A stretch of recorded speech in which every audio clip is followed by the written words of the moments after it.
കിഷ്കിന്ത കാണ്ടം എന്നുള്ള ടൈറ്റിൽ നമ്മൾ തീരുമാനിച്ചതെന്ന് പറഞ്ഞാൽ അതിൻ്റെ ഒരു ക്യൂരിയോസിറ്റി എലിമെൻറ്റും ഒക്കെ എന്തുകൊണ്ട് ഒരു ഡിഫറെൻ്റ് ഒരു പേര് പെട്ടെന്ന് ക്യാച്ച് ചെയ്യല്ല അട്രാക്റ്റീവ് ആയിട്ടുള്ള സംഭവം. അപ്പോൾ ആരോ പറഞ്ഞു പിന്നെ കിഷ്കിന്ത എന്നുള്ളത്, പിന്നെ ഇത് കിഷ്കിന്ത കാണ്ടം എന്നുള്ളതാണ്. രീതിശാസ്ത്രപ്രകാരം ഈ ഒരു റിയാക്ഷൻ അല്ലെങ്കിൽ ഈ ഒരു ഡയലോഗ് പറയുമ്പോൾ ചാർജ് ചെയ്യുന്ന ഒരു അതാണ് നല്ലതെന്ന് തോന്നുന്നുണ്ടെങ്കിൽ അത് ചെയ്യാണ്ടിരിക്കുക, അത് സ്റ്റാറ്റിക് ആയിട്ട് വെക്കുക. ഞങ്ങൾ അങ്ങനെ ടെക്നിക്കലായിട്ടൊന്നും സംസാരിക്കാറില്ലത്.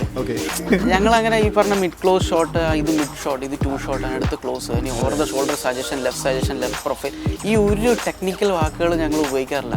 നിജോട്ടാ അടുത്ത ഷോട്ട്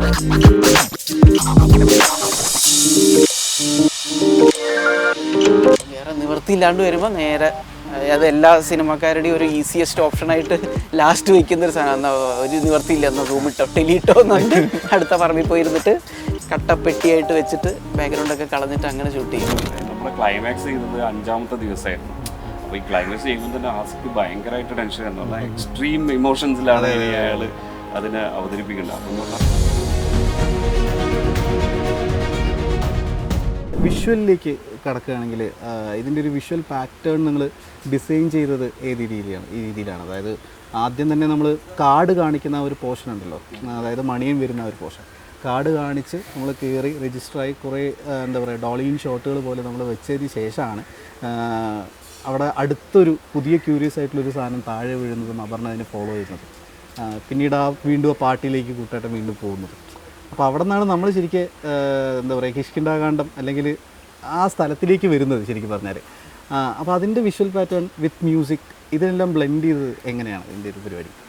ഇതന്നെ എല്ലാം അൾട്ടിമേറ്റ്ലി ഞാൻ പറയും സ്ക്രിപ്റ്റ് തന്നെയാണ്. സ്ക്രിപ്റ്റിലൂടെ എല്ലാം ഡീറ്റെയിലിംഗ് എനിക്ക് കിട്ടിയതിൻ്റെ അതിൻ്റെ ഒരു റിഫ്ലക്ഷൻ മാത്രമാണ് അതിൽ വിഷ്വലി ഞാൻ അത് പോർട്രേ ചെയ്യാൻ ശ്രമിച്ചത്. ആക്ച്വലി അതിൽ എല്ലാ സീൻ വൈസും എല്ലാ ഡീറ്റെയിലിംഗ് ഉണ്ടായിരുന്നു. അപ്പം നമുക്ക് ഇപ്പോൾ കാർഡായാലും ആ പ്രീവിയസ് സീസണിൽ ഇങ്ങനെ നമ്മൾ മുന്നേ തന്നെ ഒരു പ്രീ പ്രൊഡക്ഷൻ എന്നുള്ള നിലയിൽ നമ്മൾ അതിൻ്റെ ഒരു സ്റ്റോറി ബോർഡും കാര്യങ്ങളും ഞാൻ തന്നെ റഫായിട്ട് ഇങ്ങനെ ശ്രമിച്ചിട്ടുണ്ടായിരുന്നു. ചെയ്യുന്ന ആളുകളും അതെ, അപ്പോൾ ബാവുലായിട്ട് അതിന് ഡിസ്കസ് ചെയ്യും. ഓക്കെ, ഈ ഇങ്ങനെയുള്ള ഷോട്ടാണ്, ഇങ്ങനെ വൈഡായിരിക്കും, ഇങ്ങനെയുള്ള റഫായിരിക്കും അത് ആക്ച്വലി. പക്ഷെ പിന്നെ എന്ന് പറഞ്ഞാൽ ഇവൻ ഒരു സിനിമാറ്റോഗ്രാഫറും കൂടി ആയതുകൊണ്ട് എനിക്ക് ഭയങ്കര വലിയൊരു സംഗതി കിട്ടിയിട്ടുണ്ട്. ഓൾറെഡി എഴുത്തുകാരൻ. അപ്പോൾ ആ ഒരു കണക്ഷൻ ഭയങ്കര. അത് പക്ഷെങ്കിൽ ഞാൻ മനസ്സിലാക്കുന്നത് ഈ ഒരു 2 പേർക്കുണ്ടാകുന്ന ഒരു വേറൊരു കണക്ഷൻ ഉണ്ട്. തോട്ട് പ്രോപ്പർലി ഓക്കെ, ഇത് 2 പേരും അറ്റാച്ച്ഡ് ആണോ, അല്ലെങ്കിൽ അതിൽ നിന്ന് ഞാൻ മാറി നിന്നിട്ടുണ്ടെങ്കിൽ അത് ഭയങ്കരമായിട്ട് പറ്റുന്ന ഒരു ഏരിയാസ് ആണ് അത്. എനിക്കൊന്ന് ഈ ഒരു 3 എല്ലാം കൂടിയിട്ട് ഒത്തുചേർന്നത് കൊണ്ട് ആയിരിക്കാം അത് പ്രോപ്പർലി അത് ഒരു ഒരു ലൈഫ് ഉണ്ടായി അവിടെ. ഓരോ സീനിനും ഒരു സോൾ ഉണ്ടായതെന്ന് പറയാം. പിന്നെ ബുള്ളറ്റ് പോയിന്റ് പോലെ വേണമെങ്കിൽ ആഡ് ഓൺ ചെയ്യാമെന്ന് ഒരു നക്ഷൽ പറയാമെങ്കിൽ ഷോർട്ട് ഡിവിഷൻ്റെ കാര്യത്തിലുണ്ടായിരുന്ന ചില കോളുകൾ, അതായത് രീതിശാസ്ത്രം പ്രകാരം ഈ ഒരു റിയാക്ഷൻ അല്ലെങ്കിൽ ഈ ഒരു ഡയലോഗ് പറയുമ്പോൾ ചാർജ് ചെയ്യുന്ന ഒരു അതാണ് നല്ലതെന്ന് തോന്നുന്നുണ്ടെങ്കിൽ അത് ചെയ്യാണ്ടിരിക്കുക, അത് സ്റ്റാറ്റിക് ആയിട്ട് വെക്കുക.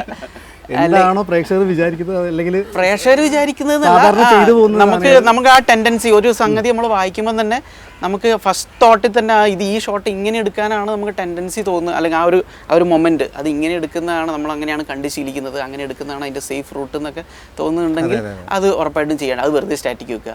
ഇല്ലെങ്കിൽ ചില ഷോട്ടുകൾ ചില ഡയലോഗ് ഇമ്പോർട്ടൻറ്റ് ഡയലോഗ് വരുമ്പോൾ അങ്ങനെ ഉണ്ടല്ലോ, ഇമ്പോർട്ടൻറ്റ് ഡയലോഗാണ് അത് ക്ലോസിൽ എടുക്കാം എന്ന് പറയുന്നൊരു മിത്ത് ഉണ്ടല്ലോ, അങ്ങനെയില്ല. അപ്പോൾ അങ്ങനെ വരുവാണെങ്കിൽ അപ്പോൾ എന്തിനാ നമ്മൾ ക്ലോസ് എടുക്കണേ, അത് നമുക്ക് വെറുതെ ലൂസായിട്ട് ബാക്കിൽ വെക്കാം എന്ന് പറഞ്ഞ് ഇൻട്രോലോട് അടുപ്പിച്ച് അപർണ മറ്റേ ലാപ്ടോപ്പിൽ ചച്ചുവിൻ്റെ വീഡിയോ കണ്ടുകൊണ്ടിരിക്കുന്ന സീനിൽ എന്താണ് അച്ഛൻ ചച്ചുവായിട്ട് എങ്ങനെയായിരുന്നു എന്ന് പറയുന്നൊരു സാധനമുണ്ട്. അപ്പോൾ അജയൻ അത് ആദ്യം കേൾക്കുന്നില്ല. അപ്പോൾ എന്നിട്ട് അപർണ നോക്കുമ്പോഴാണ് ആസിക്ക് ഒന്നും കൂടെ എന്നുള്ളതിലാണ് അല്ല അച്ഛൻ ചച്ചുവായിട്ട്. ശരിക്കും പറഞ്ഞാൽ അപർണ കുറേ നേരം ആലോചിച്ച് എന്തോ അവളുടെ മനസ്സിൽ സ്ട്രൈക്ക് ചെയ്തു. എന്നിട്ട് ഭയങ്കര ബോൾഡായിട്ട് വെച്ച് അച്ഛൻ ചച്ചുവായിട്ട് എങ്ങനെയായിരുന്നു ഇങ്ങനെയൊക്കെ ചെയ്യാം. അപ്പോൾ അജയൻ്റെ റിയാക്ഷൻ കാണിക്കുക അവനത് കേൾക്കുന്നില്ല എന്നുള്ളത്. അങ്ങനെയും ചെയ്യാനുള്ള ഓപ്ഷൻ ഉണ്ട്. അപ്പോൾ ആ ഓപ്ഷൻ വേണ്ടാന്ന് എടുക്കുന്ന ചില തീരുമാനങ്ങൾ എൻഡില്ല. അത് പറഞ്ഞാൽ മ്യൂസിക് ബിൽഡപ്പ് വേണം. അപ്പം വെറുതെ സ്റ്റാറ്റിക് വെച്ചോണ്ടിരുന്നാൽ ചിലപ്പം ഒരു കണ്ടിന്യൂസ് മ്യൂസിക് ചിലപ്പോൾ അതുകൊണ്ട് വെച്ചതാണ്. അപ്പോൾ അത് നീ കാണുമ്പോൾ നോക്കി ശ്രദ്ധിച്ചറിയാം, അത് വെറുതെ ലൂസ് ഷോട്ട് വെറുതെ ഫ്രീ ആയിട്ട് വെച്ചേക്കാണ്, ഷോട്ടിന് എംഫസിസ് ഒന്നും ഇല്ലാതെ. അങ്ങനെയുള്ള കുറേ തീരുമാനങ്ങൾ കുറേ സ്ഥലത്ത് എടുത്തിട്ടുണ്ട്. സിനിമയിൽ ഒരുപാട് വൈഡ് ഷോട്ടുകൾ കാണിക്കുന്നുണ്ടല്ലോ. പക്ഷേ എസ്റ്റാബ്ലിഷ്മെൻ്റ് അല്ല, സാധാരണ എസ്റ്റാബ്ലിഷ്മെൻറ്റ് ഷോട്ടുകളായിട്ടാണല്ലോ വൈറ്റ് ഷോട്ടുകൾ വെക്കുക. പക്ഷേ ഇതിൽ എസ്റ്റാബ്ലിഷ്മെൻ്റ് അല്ല, ഇമോഷൻ കണക്ട് ചെയ്യാൻ പോലും ഒരുപാട് വൈറ്റ് ഷോട്ടുകൾ വെച്ചതായിട്ട് കാണുന്നുണ്ട്. ഇതെല്ലാം ഇതിൻ്റെ ഭാഗമായിരിക്കുമല്ലോ ഇപ്പോൾ. എല്ലാം ഇതിൻ്റെ ഭാഗമാണ്. കുറേ കണ്ട്. പിന്നെന്ന് വെച്ച് കഴിഞ്ഞാൽ ഞങ്ങൾ അങ്ങനെ ടെക്നിക്കലായിട്ടൊന്നും സംസാരിക്കാറില്ലത്. ഞങ്ങൾ അങ്ങനെ ഈ പറഞ്ഞ മിഡ് ക്ലോസ് ഷോട്ട്, ഇത് മിഡ് ഷോട്ട്, ഇത് 2 ഷോട്ട്, അടുത്ത് ക്ലോസ്, ഇനി over the shoulder suggestion, left profile, ഈ ഒരു ടെക്നിക്കൽ വാക്കുകൾ ഞങ്ങൾ ഉപയോഗിക്കാറില്ല. നിഞ്ചോട്ടാ അടുത്ത ഷോട്ട്, നിഞ്ചോട്ടാ ആസിക്കയുടെ ഷോട്ട്, നിഞ്ചോട്ടാ ആസിക്കയുടെ ഷോട്ട്, അല്ലെങ്കിൽ കുട്ടേട്ടൻ്റെ ഷോട്ട് കൊടുക്കുക, കുറച്ചും കൂടെ ലൂസായിട്ട് വെക്കുക, അല്ലേ, അല്ലെങ്കിൽ കുറച്ചും കൂടെ അടുത്ത് കാണുന്ന രീതി വെക്കുക, അല്ലെങ്കിൽ കുറച്ചും കൂടെ റിയാക്ഷൻ എവിഡൻ്റ്, അല്ലെങ്കിൽ ഇത്ര കാണണ്ട, കുറച്ചും അങ്ങോട്ട് മാറ്റി നിർത്താം, അല്ലേ. ഇങ്ങനെ കാഷ്വലി ഉള്ള വേർഡ്സ് മാത്രമേ ത്രൂ ഔട്ട് നമ്മൾ യൂസ് ചെയ്യാറുള്ളൂ. ഇങ്ങനെ ഇನ್ನು സിംഗിൾ സാധാരണ പറയല്ലോ, ഇങ്ങനെ ക്ലോസ് എന്ന് പറഞ്ഞാൽ നമ്മളങ്ങനെ വേറെ ആൾക്കാർ അവിടെ വേണ്ടെന്ന് പറഞ്ഞാൽ സിംഗിളായിട്ട് എടുക്കാം എന്നൊക്കെ വെറുതെ അങ്ങനെ പറയും. അങ്ങനെയാണ് ഇപ്പോൾ പറയുമ്പോൾ പോലും എന്തെങ്കിലും മൂവ്മെൻറ്റ് കൊടുക്കാം, അല്ലേ എന്നായിരിക്കും പറയാം. അപ്പോൾ അത് എന്ത് മൂവ്മെൻറ്റ് അതൊന്നും പ്ലാൻഡ് അല്ല. അപ്പോൾ അത് പറയുമ്പോൾ തന്നെ ഒരാൾ പറയുമ്പോൾ മറ്റേ ആൾക്ക് മനസ്സിലാവും അത് എന്ത് മൂവ്മെൻ്റ് ആയിരിക്കാം എന്നുള്ളത്. പിന്നെ കുറേയൊക്കെ ഹാൻഡ് ഹെൽഡാണ്. അപ്പോൾ പല ഹാൻഡ് ഹെൽഡ് ആയിട്ടുള്ള പല മൂവ്മെൻറ്റുകളും സ്പോണ്ടേനിയസ് ആണ്. അവർ ആക്ടേഴ്സ് ബിഹേവ് ചെയ്യുന്ന അവരുടെ ബോഡി ലാംഗ്വേജ് ആംഗിളുകളൊക്കെ തിരിയുന്നതിനനുസരിച്ച് നമ്മളും ഇടയ്ക്ക് ഇങ്ങോട്ടൊക്കെ മാറും. റിഹേഴ്സ് ചെയ്യാറില്ല, ഫസ്റ്റ് പ്ലേസിൽ തന്നെ ഫ്രെയിം വെക്കാറില്ല. നമ്മൾ ഏകദേശം ഒരു ഐഡിയ ഉണ്ടാക്കി വെക്കും, ഏകദേശം ഇങ്ങനെ ആയിരിക്കും ഫ്രെയിം. എന്നിട്ട് ആർട്ടും പ്രോപ്പും വിഷ്വൽ എലമെൻറ്റ്സ് ഒക്കെ സെറ്റ് ചെയ്ത് വെക്കുക. ഇത്ര ഏരിയ സേഫ് ആക്കിക്കോ, വേറെ അനാവശ്യ സാധനങ്ങൾ വരരുത്, ഇവിടെയും കൂടെ പ്രോപ്പുകളൊക്കെ കണ്ടിന്യൂറ്റി കീപ്പ് ചെയ്ത് വെച്ചോ, ഇവിടെ വരുമോ എന്നുള്ള ഉറപ്പ് പറയാൻ പറ്റില്ല എന്നുള്ള എന്നുള്ള രീതിയിൽ അങ്ങനെ. എന്നിട്ട് പക്ഷെ ഫ്രെയിം വെക്കുകയും ചെയ്യില്ല. അപ്പോൾ അതെന്തിനാ വെച്ചാൽ ഒരു രസത്തിന് വേണ്ടിയിട്ടാണ്. ഓക്കെ റെഡി ടേക്ക് എടുക്കാന്ന് പറയുമ്പോൾ എടുത്ത് ക്യാമറ അപ്പോഴാണ് എടുത്ത് തോളത്തേക്ക്, അപ്പോഴേ ഞാനും ഫ്രെയിം കാണുന്നുള്ളൂ. അപ്പോൾ അവർ നിൽക്കുന്ന എന്താണ്, അപ്പം തോന്നുന്നത് എന്താണ്, അത് ചെയ്യാന്നുള്ളത്. അപ്പോൾ അത് ഒരു രസത്തിന് വേണ്ടിയിട്ടാണ് കേട്ടോ. ഇതൊന്ന് ടെക്നിക്കൽ പരിപാടിക്ക് വേണ്ടിയിട്ടല്ല. നമ്മൾ ഒരു 10-40 ദിവസം ഒരു പടത്തിന് ഷൂട്ട് ചെയ്യല്ലേ. അപ്പോൾ ഈ പറഞ്ഞവർ എന്തെങ്കിലും നമുക്ക് ആ പ്രോസസ്സ് ഒന്ന് അതിലൊരു ഫണ്ടും കൂടെ വേണമെന്നുള്ളത് കൊണ്ട് ഒരു ഏരിയ ടോട്ടലി അങ്ങ് ലൈറ്റ് അപ്പ് ചെയ്യും ഫസ്റ്റ് തന്നെ. എവിടെ എല്ലാ സ്ഥലത്തും പ്ലേ ചെയ്യണം നമ്മൾ. എവിടെയും അങ്ങനെ പർട്ടിക്കുലർലി ഈ സ്ഥലം മാത്രമല്ല നമ്മൾ ഷൂട്ട് ചെയ്യുന്നത് എന്ന് പറഞ്ഞാൽ അതുകൊണ്ടാണ് ആ ഒരു പ്ലേ ഭയങ്കര ഇൻട്രസ്റ്റിംഗ് ആയിട്ട് തോന്നുന്നത്. വളരെ കൂടുതൽ ഷോട്ടുകൾ വീടിനകത്താണല്ലോ. അപ്പോൾ എന്താ പറയുക, ഇവരുടെ ഇമോഷൻസ് കാണിക്കുന്ന എല്ലാം വീടിനകത്താണ് കൂടുതലുള്ളത്. അപ്പോൾ ഒരു വീടിനകത്ത് ഭയങ്കര പരിമിതമായിട്ടുള്ള സ്പേസ് അല്ലേ ഉള്ളൂ. അപ്പോൾ അവിടെ എങ്ങനെയാണ് നിങ്ങൾ ഇത് പ്ലേസ് ചെയ്തത് ഇവരെ? അതായത് നിങ്ങൾ നേരത്തെ ചോദിച്ച തന്നെ കുറേ ലൂസ് വൈഡ് ലെൻസുകൾ ധാരാളം യൂസ് ചെയ്തിട്ടുണ്ട് വീടിൻ്റെ അകത്തുള്ള. ഇപ്പോൾ ക്ലോസപ്പുകൾ പോലും 25 അല്ലെങ്കിൽ 32 ഒക്കെയാണ് മാക്സ്. അല്ല ടെലി ലെൻസുകൾ യൂസ് ചെയ്യുന്നത് ഭയങ്കര കുറവായിരുന്നു വീട്ടിൽ. ഓൺലി ആ പൊപ്പിള്ളി അമൃതലാലും തമ്മിൽ സംസാരിക്കുന്ന സീക്വൻസിൽ മാത്രമാണ് നമ്മൾ കൂടുതലും ടെലി ലെൻസൊക്കെ യൂസ് ചെയ്തിരിക്കണം, അല്ലെങ്കിൽ സൂം ലെൻസോ അല്ലെങ്കിൽ 50ക്ക് മേലേക്കുള്ള 85, 100, 135 ഒക്കെ യൂസ് ചെയ്തിരിക്കണം. അതുപോലും നിവൃത്തിയില്ലായിട്ട് ചെയ്തതാണ്. അത് അനദർ റെവലേഷൻ എന്ന് വെച്ചാൽ നമുക്ക് ആ രവിസാർ അമൃതലാലായിട്ട് അഭിനയിച്ച രവിസാറിന് അന്ന് മാത്രമേ ഡേറ്റ് ഉള്ളൂ. അന്ന് പുള്ളിക്ക് ചെന്നൈക്ക് തിരിച്ചു പോയേ പറ്റുള്ളൂ. നമുക്കാണെങ്കിൽ അത് വലിയ സീക്വൻസാണ്. നമുക്കാണെങ്കിൽ ലിവിംഗ് റൂമിൽ വെച്ചിട്ട് നടത്താനും പറ്റുള്ളൂ. കാരണം ആ സീക്വൻസിൻ്റെ എൻഡിലേക്ക് അജയൻ പുറത്തുനിന്ന് കയറി വരുന്നു. അപ്പോൾ എക്സ്റ്റീരിയർ കാണണം. ഇവർ തന്നെ സീൻ്റെ ബിഗിനിങ്ങിൽ കയറി വരുന്നു, എന്നിട്ട് ഇവിടെ ഇരുന്ന് തന്നെ സംസാരിക്കും വേണം. അപ്പോൾ ലൊക്കേഷൻ മാറ്റാൻ പറ്റില്ല, ഇവിടെ വെച്ച് ചെയ്തേ പറ്റുള്ളൂ. ഞങ്ങളുടെ കഷ്ടകാലത്തിന് അന്ന് ഫുൾ മഴ ഇടയ്ക്ക് നിൽക്കും. അപ്പോൾ കണ്ടിന്യൂറ്റി ബ്രേക്ക് ആവും. അപ്പം എന്ന് വെച്ചാൽ നമുക്ക് വൈഡ് ലെൻസ് വെച്ച് കഴിഞ്ഞാൽ അപ്പോൾ ബ്രോ ഇപ്പോൾ ഇങ്ങനെ ഇരിക്കുകയാണെങ്കിൽ നമ്മൾ അറിയാലോ, വൈഡ് ലെൻസ് വെച്ച് കഴിഞ്ഞാൽ ഈ ഡെപ്ത് ഓക്കെ സേഫ്, ചുമരും ഇൻറ്റീരിയറാണ്. പക്ഷേ ഈ ഡെപ്ത് എന്ന് വെച്ചാൽ അതിൻ്റെ പുറത്തുള്ള അങ്ങോട്ട് കാണാം. അപ്പോൾ ഇത് ഒരു തവണ നമ്മൾ മഴയില്ലാതെയാണ് കമ്മിറ്റ് ചെയ്ത് കഴിഞ്ഞാൽ പിന്നെ എല്ലാ ഷോട്ടിലും മഴയില്ലാതെ വെക്കണ്ടേ. അപ്പം വേറെ നിവൃത്തിയില്ലാണ്ട് വരുമ്പോൾ നേരെ അത് എല്ലാ സിനിമക്കാരുടെയും ഒരു ഈസിയസ്റ്റ് ഓപ്ഷനായിട്ട് ലാസ്റ്റ് വയ്ക്കുന്നൊരു സാധനം. എന്നാൽ ഒരു നിവർത്തിയില്ല, എന്നാൽ സൂമിട്ടോ ടെലിയിട്ടോ എന്നുണ്ട് അടുത്ത പറമ്പിൽ പോയിരുന്നിട്ട് കട്ടപ്പെട്ടിയായിട്ട് വെച്ചിട്ട് ബാക്ക്ഗ്രൗണ്ടൊക്കെ കളഞ്ഞിട്ട് അങ്ങനെ ഷൂട്ട് ചെയ്യും.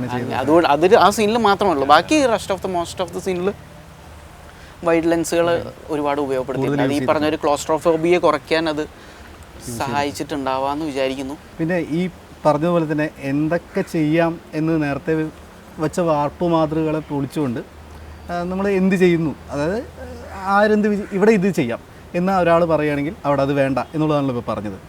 അപ്പോൾ അതുപോലെ തന്നെയാണ് ജോണറിൻ്റെ കാര്യത്തിൽ സംഭവിച്ചത്. കാരണം ഞാൻ സിനിമ കഴിഞ്ഞ് ഇറങ്ങി വരുമ്പോൾ ഞാൻ എൻ്റെ സുഹൃത്തും കൂടി വരുന്ന സമയത്ത് ഞങ്ങളിങ്ങനെ പരസ്പരം സംസാരിക്കായിരുന്നു. എടാ ഇത് ഏത് ജോണറാണ്? ക്രൈമല്ലേ? അവൻ പറയും ക്രൈമാണോ, ഡ്രാമയല്ലേ? പിന്നീട് അങ്ങോട്ട് പോകുന്ന സമയത്ത് ത്രില്ലറാണോ, ഒരു ഫാമിലി ഡ്രാമയാണോ, എന്താണ് ഇതിനുള്ളൊരു പിടികിട്ടാത്തൊരു പരിപാടി ഉണ്ടല്ലോ. അപ്പോൾ പ്രേക്ഷകനിത് പിടികൊടുക്കുന്നില്ല എന്ന് വാശി പിടിച്ചുകൊണ്ട് പോകുന്നൊരു കഥയും കൂടിയാണ്. അതും ഇതിൻ്റെ ഭാഗം തന്നെയാണോ ആക്ച്വലി? അല്ല, ബേസ് ലൈൻ പ്ലാൻഡ് അല്ല. വീണ്ടും പറയുന്നു നമ്മള് ഫാമിലി, ഞാൻ ഫാമിലി ഡ്രാമ എന്നുള്ള രീതിയിൽ ഡ്രാമ ഒരു ചർച്ച വന്നിട്ടുണ്ടായിരുന്നു. നമുക്ക് ഏത് ഘട്ടത്തിലാ ചർച്ച വന്നു കൂടെ പറഞ്ഞു. ബുക്ക് മൈ ഷോയിൽ നമ്മൾ പടം അടിയാണല്ലോ, അപ്പൊ അതിൽ ജോണർ നിർബന്ധമായിട്ടും കൊടുത്തേ പറ്റുള്ളൂ. എന്താ കൊടുക്കണ്ടേ അങ്ങനെ ആലോചിച്ചു. അപ്പൊ ഞങ്ങളായിട്ടൊന്നും പറഞ്ഞില്ല, എല്ലാവരും കൂട്ടായിട്ട് ആലോചിച്ചപ്പോൾ പടം കണ്ടവർ പറഞ്ഞു ഞങ്ങൾക്ക് ഇതൊരു മിസ്റ്ററി പടമായിട്ട് തോന്നി എന്ന് പറഞ്ഞു. ആണോ? ഞങ്ങൾക്ക് ഇതൊരു ത്രില്ലറായിട്ട് ആണോ? ഞങ്ങൾക്കൊരു ഫാമിലി ഓക്കെ എന്നാൽ എല്ലാം കൂടി ചേർത്ത് വെച്ചു. അതെ അതെ അതെ. ജോണർ ഫിക്സ് ചെയ്തിട്ടുണ്ടായിരുന്നില്ല അല്ലെങ്കിൽ?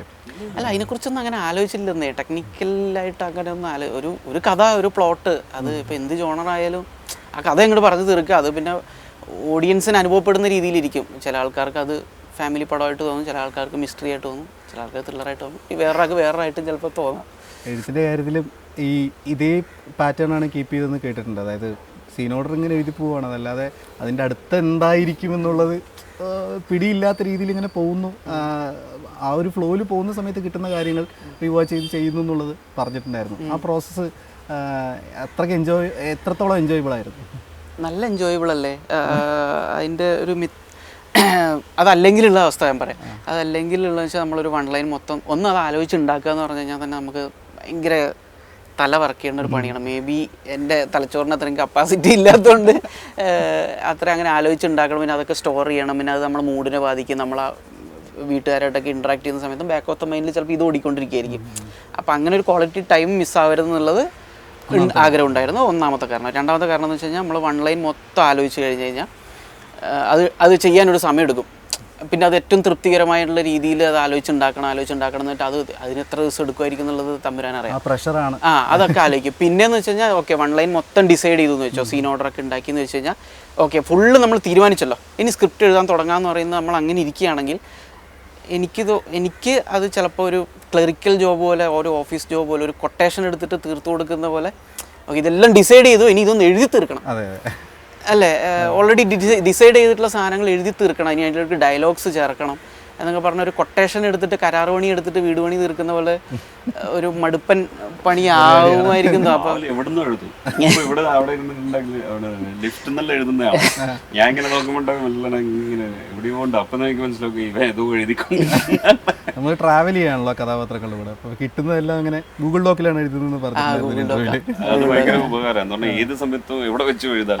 അതൊരു പർട്ടിക്കുലർ ഓക്കെ ഇവിടെ ഇരുന്നിട്ട് ലാപ്ടോപ്പ് വേണമെന്നില്ല, ഇന്ന് സോഫ്റ്റ്വെയർ വേണമെന്നില്ല. ഇനി സപ്പോസ് നമ്മുടെ ഫോൺ ഓഫായി കഴിഞ്ഞ് കഴിഞ്ഞാൽ ഗതികെട്ടൊരു നേരത്താണെങ്കിൽ തൊട്ടൊരാളുടെ അടുത്തുള്ള ഫോൺ വാങ്ങിച്ചിട്ട് അതിൽ ലോഗിൻ ചെയ്ത് അതിൽ പോലും ടൈപ്പ് ചെയ്യും. അപ്പോൾ ഈ പറഞ്ഞവർ അതിന് നമുക്ക് നമ്മളതിലൊരു താല്പര്യം ഉണ്ടായാൽ മതി, ഇൻട്രസ്റ്റ് ഉണ്ടായാൽ മതി. അല്ലെങ്കിൽ ആ ഒരു ആർക്ക് കംപ്ലീറ്റ് ചെയ്യാൻ വേണ്ടിയിട്ട് നമ്മൾ പാടുപെടേണ്ടി വരും. സത്യമായിട്ടോ നമ്മൾ അതിൻ്റെ ഈ പറഞ്ഞ പെർഫെക്ഷൻ എന്നുള്ള രീതിയിൽ നോക്കി ഇരുന്നിട്ടേ നമുക്ക് ഒരിക്കലും അങ്ങനെ അൾട്ടിമേറ്റ് പെർഫെക്ഷൻ കൊണ്ടുവരാൻ പറ്റൂല. എല്ലാ ലൂപ്പുകളും നമുക്ക് പരിഹരിക്കാനും പറ്റൂല. നമ്മളെ കൊണ്ട് പറ്റാവുന്നതൊക്കെ ചെയ്യുക, നമ്മളെ കണ്ണിൽ തെളിയുന്ന പ്രശ്നങ്ങളൊക്കെ പരിഹരിച്ച് പോവുക, ബാക്കി അടുത്ത പടത്തിൽ ശരിയാക്കാൻ നോക്കുക. അല്ല, ലൂപ്പ് ഹോൾസിന്റെ കാര്യം പറയുകയാണെങ്കിൽ കിഷ്കിന്ധാകാന്ഡത്തിലും ഒരുപാട് ലൂപ്പ് ഹോൾസ് ഇട്ട് കൊടുത്തിട്ടാണല്ലോ നിങ്ങൾ പോകുന്നത് കഥയിൽ. ഓപ്പൺ എൻഡഡ് ആയിട്ടുള്ള കുറേ കാര്യങ്ങൾ പറഞ്ഞു പോകുന്നുണ്ടല്ലോ. അതും സിനിമയുടെ ടൈറ്റിലും തമ്മിൽ കണക്റ്റഡ് ആണോ? അതോ tale of three vice monkeys? അല്ലേ, ടെയിൽ ഓഫ് ത്രീ മങ്കീസ് എന്ന് പറഞ്ഞാൽ നമുക്ക് അപർണയുടെ ലാസ്റ്റ് ഡയലോഗിൽ തന്നെ നമുക്ക് മനസ്സിലാവും എല്ലാവരും ഓരോ കൺസേൺ. അവരെല്ലാം പോസിറ്റീവ് ക്യാരക്ടറാണ്. നമ്മളെ ഒരാളും ഇതിൽ നെഗറ്റീവ് ഇല്ലല്ലോ. അപ്പോൾ എല്ലാം കിഷ്കിന്ധാകാന്ഡം എന്നുള്ള ടൈറ്റിൽ നമ്മൾ തീരുമാനിച്ചതെന്ന് പറഞ്ഞാൽ അതിൻ്റെ ഒരു ക്യൂരിയോസിറ്റി എലിമെൻറ്റും ഒക്കെ. പിന്നെ ഇത് പല ഇൻ്റർവ്യൂവിലും പറഞ്ഞതാണ് നമ്മൾ ഈ കുരങ്ങന്മാരുടെ സാന്നിധ്യത്തിലുള്ള ഒരു സ്ഥലം. അപ്പോഴാണ് നമ്മുടെ ഡിസ്കഷനിൽ വന്നത് ഓക്കെ എന്തുകൊണ്ട് ഒരു ഡിഫറെൻ്റ് ഒരു പേര് പെട്ടെന്ന് ക്യാച്ച് ചെയ്യുള്ള അട്രാക്റ്റീവായിട്ടുള്ള സംഭവം. അപ്പോൾ ആരോ പറഞ്ഞു ഇങ്ങനെ കിഷ്കിന്ധാ നല്ലത്, പിന്നെ ഇത് കിഷ്കിന്ധാകാന്ഡം എന്നുള്ളതായിരുന്നു. പക്ഷേ അതിൻ്റെ താഴെ നമ്മൾ ഈ ബാലകൃഷ്ണൻ വിട്ടത് ഇതെന്ന് പറഞ്ഞാൽ ഓക്കെ ഈ ഒരു പോസിറ്റീവ് സെൻസാണ്, വൈസ് മങ്കീസാണ്. അതെ, സിനിമയിൽ കാണിക്കുന്ന പ്രോപ്പർട്ടീസും ജസ്റ്റേഴ്സും അത് ഭയങ്കരമായിട്ട് ജസ്റ്റിഫൈബിളായിട്ട് തോന്നിയിട്ടുണ്ട്. ഇപ്പം ഒരു ഡ്രീം സീക്വൻസ് പോലെ കാണിക്കുന്ന ഗോവണിയുടെ കേസ് മുതൽ റേഡിയോ അതുപോലത്തെ ഒരുപാട് സാധനങ്ങൾ ജസ്റ്റിഫൈബിളായിരുന്നു. നമ്മുടെ സുമദത്തൻ ചേട്ടനെ കാണിക്കുമ്പോഴുള്ള ഒരു ആക്ഷൻ പോലും നമുക്ക് അത് ജസ്റ്റിഫൈബിളായിരുന്നു സിനിമയിൽ. അങ്ങോട്ട് ആദ്യം നോക്കുമ്പോൾ ഇവരെന്തായി കാണിക്കുന്നത് എന്നുള്ളൊരു ഫീലിൽ നിന്ന് പിന്നെ അവസാനത്തെ സീനിൽ നമ്മൾ ഏറ്റവും ക്ലോഷറിൽ വെക്കുന്ന സമയത്ത് അതേ ഷോട്ട് വെക്കുന്ന സമയത്ത് നിങ്ങൾ കമ്മ്യൂണിക്കേറ്റ് ചെയ്യുന്നൊരു സാധനമുണ്ട്. ആ സാധനം എങ്ങനെയാണ് വർക്ക് ചെയ്തത്? ഇപ്പോൾ ഈ ഡ്രീം സീക്വൻസ്, സ്റ്റെയർ കേസ് സീക്വൻസിൻ്റെ കാര്യം പറഞ്ഞുകൊണ്ട് പറഞ്ഞാൽ ആ സീൻ ശരിക്കും എഴുതിയത് എൻ്റെ വൈഫ് ചിഞ്ചു. ഓക്കെ. എഴുതിയെന്നുള്ള ലിറ്ററലി എഴുതിയതല്ല, ഞാൻ അവിടെ ഒരു പ്ലേസ് ഹോൾഡറായിട്ട് ഒരു ഡ്രീം സീക്വൻസ് എന്ന് മാത്രമേ എഴുതിയിട്ടുണ്ടായിരുന്നുള്ളൂ. അപ്പം ഞാൻ എന്നിട്ട് അത് അവിടെ വെച്ചിട്ട് ബാക്കിയൊക്കെ എഴുതി. അപ്പം ഞാൻ ചിഞ്ചുവിൻ്റെ അടുത്ത് ഇങ്ങനെ ഒരു എന്തെങ്കിലും ഐഡിയ ഉണ്ടെന്ന് നീ പറയും, ഒരു ഡ്രീം സീക്വൻസ് ഉണ്ട്, ആ ഡ്രീം സീക്വൻസിലൂടെ ഇങ്ങനൊരു മാറ്ററാണ് കൺവേ ചെയ്യേണ്ടത്, അപ്പോൾ അതിന് പറ്റുന്ന എന്തെങ്കിലും ഒരു ഐഡിയ ഉണ്ടെങ്കിൽ നീ പറയൂ എന്ന് പറഞ്ഞിട്ട് അവൾ പറഞ്ഞൊരു പരിപാടിയാണോ ഈ പറഞ്ഞൊരു ഇൻഫിനിറ്റ് സ്റ്റെയർ കേസ്, അവസാനിക്കാത്തൊരു സ്റ്റെയർ കേസ്, അതിലൂടെ ഇങ്ങനൊരു പരിപാടി മറ്റേ ക്യാരക്ടർ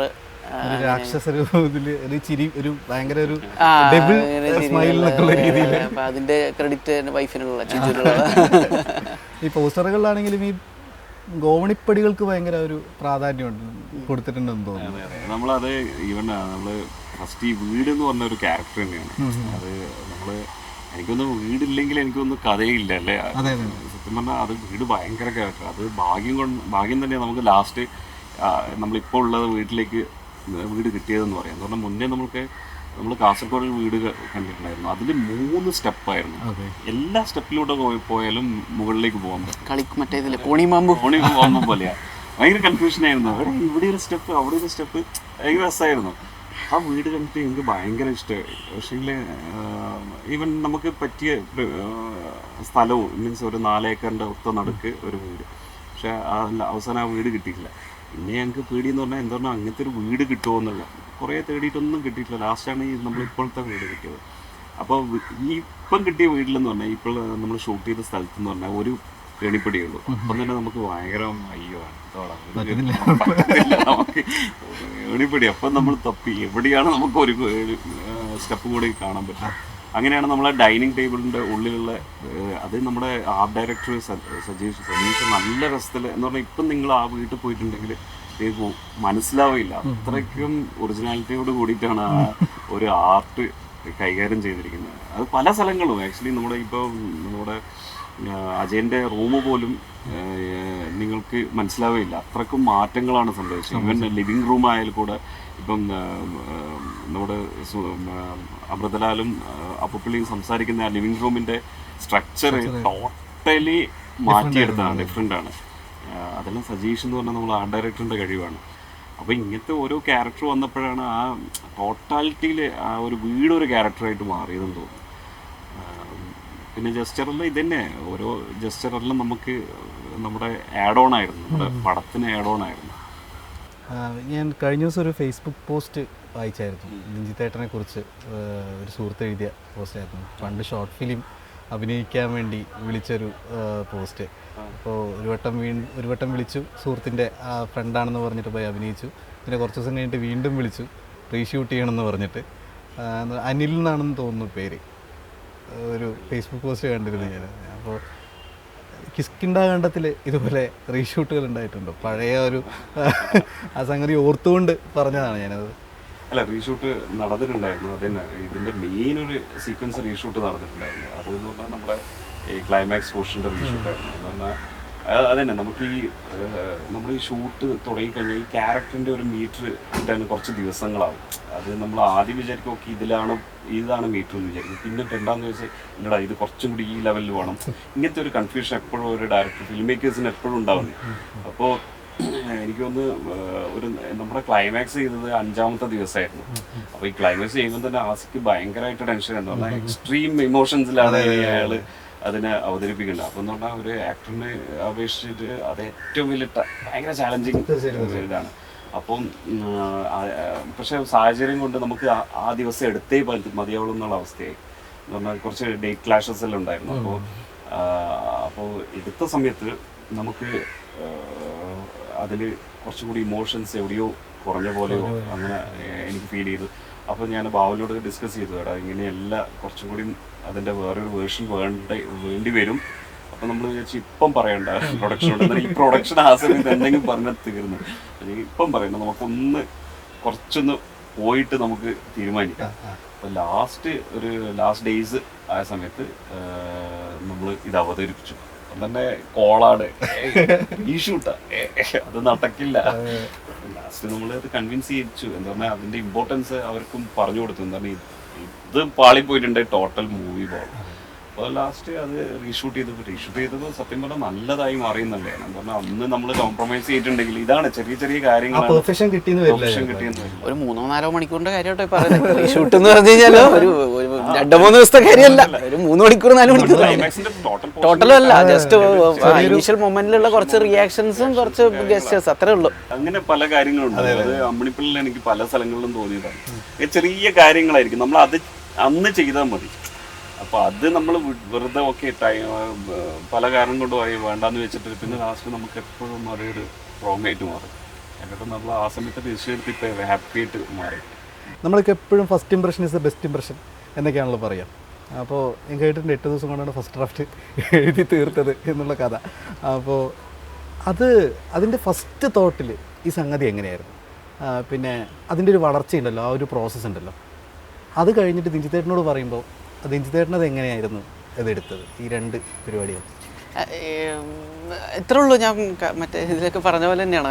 ആ അപ്പുപിള്ളയുടെ ഒരു ക്യാരക്ടർ, അയാൾക്ക് ഇങ്ങനെ ഒരു പ്രകൃതം, ആ പ്രകൃതം കാരണം അയാൾ നടത്തുന്നൊരു ജേണി, ഇത്ര മാത്രമാണ് ഇനിഷ്യൽ തോട്ട് ഉണ്ടായിരുന്നത്. പിന്നെ അത് വെച്ചിട്ട് കഥ ആലോചിച്ച് ഞാൻ നേരത്തെ പറഞ്ഞു തരാം, അമിത ബാധ്യത ബ്രെയിൻ പ്രവർത്തനം ആവശ്യമുള്ളൊരു പരിപാടി ആയതുകൊണ്ട് ആലോചിക്കാൻ മെനക്കെട്ടില്ല, ഡയറക്റ്റായിട്ട് എഴുതി നോക്കാമെന്ന് വിചാരിച്ചു.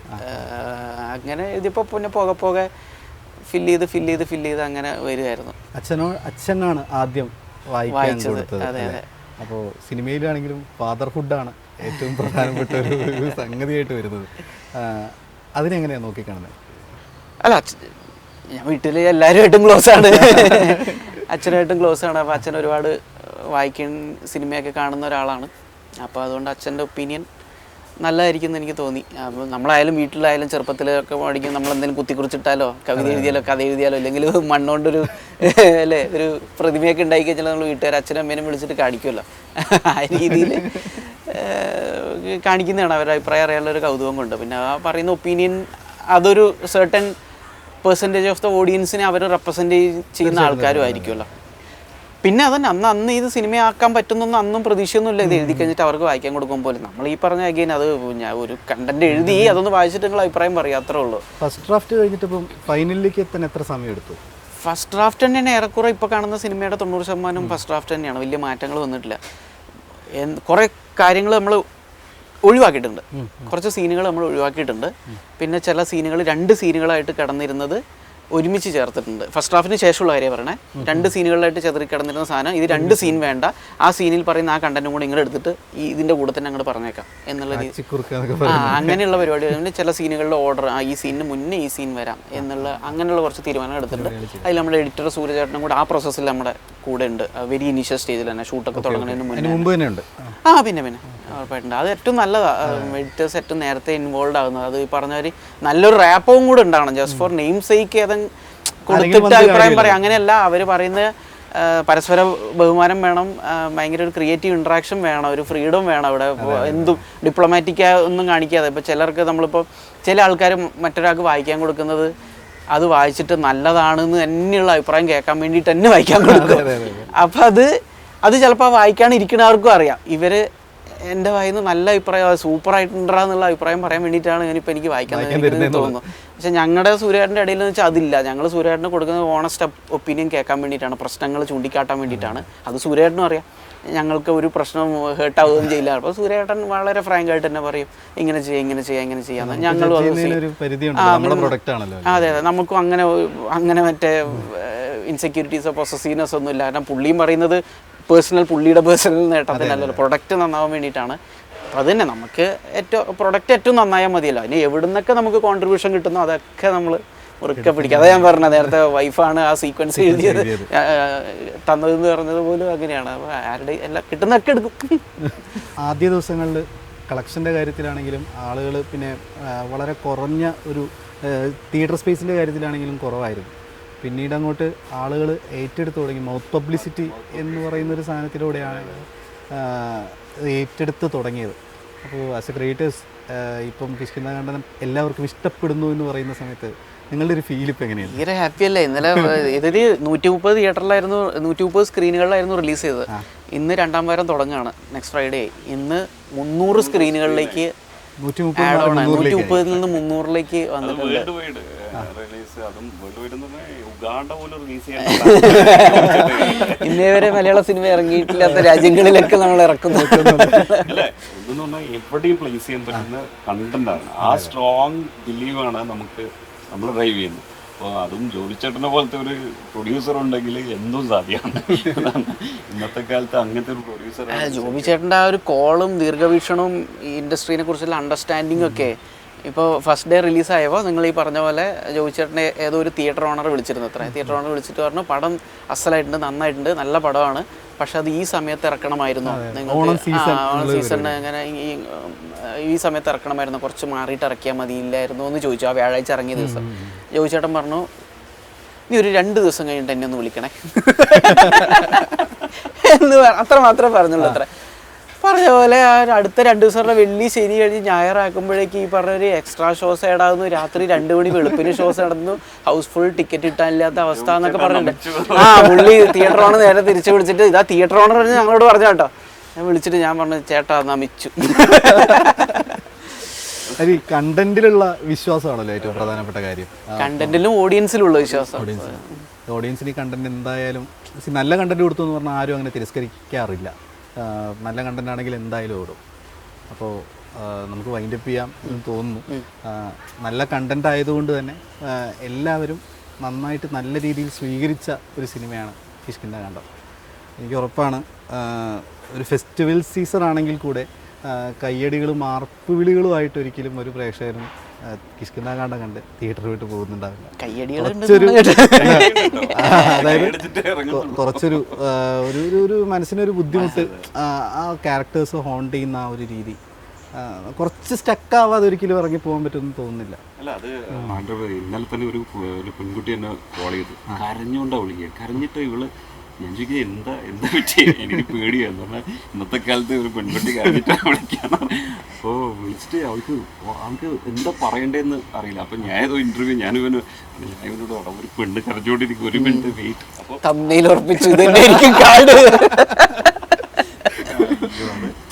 അവർക്ക് എല്ലാവരും പറയുന്നത് പറഞ്ഞാൽ ഒരു 1 മിനിറ്റ് to ഒരു 5 മിനിറ്റ് അവിടെ നിന്ന് എണീക്കാൻ പറ്റുന്നില്ല. ആ ഭാരം എങ്ങനെയെങ്കിലും അത് അവർക്ക് എങ്ങനെയെങ്കിലും നമ്മളോട് കമ്മ്യൂണിക്കേറ്റ് ചെയ്യണം. ചേട്ടാ പടം അങ്ങനെ പറഞ്ഞിട്ടാണ് അവർ ആ രീതിയിൽ. അത് ഭയങ്കര ഹാപ്പി അല്ലേ നമ്മുടെ ലൈഫിൽ ഉണ്ടാകുന്ന ഏറ്റവും ഇത് ഇനിയും എപ്പോഴെങ്കിലും കിട്ടണം എന്നല്ല, പക്ഷെ ഇത് ഈ മൊമെന്റ് നിങ്ങൾ എൻജോയ് ചെയ്യണം. സത്യം അത് എല്ലാം നമ്മൾ പറഞ്ഞ പോലെ ഒരു മനസ്സിലൊരു വീട്ടിലൂടെ അല്ലാതെ കിഷ്കിന്ധാകാന്ഡം കണ്ട് തിയേറ്ററിൽ നിന്ന് ആളുകൾ ഇറങ്ങുമെന്ന് എനിക്ക് തോന്നുന്നില്ല. കാരണം നമ്മളത് കണ്ട് ഇറങ്ങിയ 2 വട്ടം വാച്ച് ചെയ്ത സിനിമയാണ്. അപ്പോൾ അങ്ങനെ ഒരു വർക്ക് മലയാള സിനിമയ്ക്ക് തന്നതിന് ക്രിയേറ്റേഴ്സ് എന്ന രീതിയിൽ 2 പേർക്കും താങ്ക് യു. അപ്പം തന്നെ നമ്മുടെ പടത്തിന് താങ്ക് യു. അതന്നെ നമ്മളെ പടത്തെ ഇങ്ങനെ സ്നേഹിച്ച് സപ്പോർട്ട് ചെയ്ത് സ്വീകരിച്ച് പ്രോത്സാഹിപ്പിച്ച് മറ്റാൾക്കാരിലേക്ക് ഷെയർ ചെയ്ത് നമ്മളെ കൂടെ കട്ടയ്ക്ക് സപ്പോർട്ടായിട്ട് നിന്ന എല്ലാ പ്രേക്ഷകരുടെ അടുത്തും കിഷ്കിന്ദ ടീമിൻ്റെ പേരിൽ ഞങ്ങളുടെയും വലിയ നന്ദി. Thank you so much.